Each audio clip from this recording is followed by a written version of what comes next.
Kung pakiramdam po ninyo, naroroon kayo sa punto na gulong-gulo kayo, takot na takot kayo, litong-lito kayo sa buhay. Kung sa mga sandaling pong ito, sa mga araw ito, nakakaramdam kayo ng hirap, na parang nandun kayo sa gitna ng bagyo.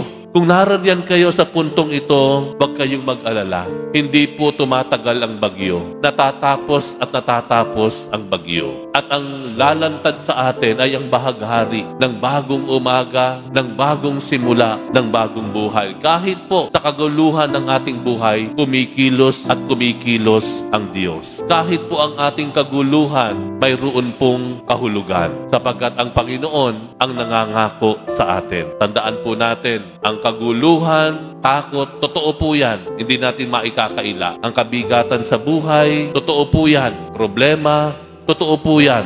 Pero isa rin po ang sigurado, ang kapayapaan, ang kaayusan na susunod dito. So, tama po, nagdala si Jesus ng krus. Pero sa bandang huli, siya po ay babangon at babangon para sa isang bagong simula, bagong buhay, at para sa isang buhay na walang hanggan, nakalaan para sa atin.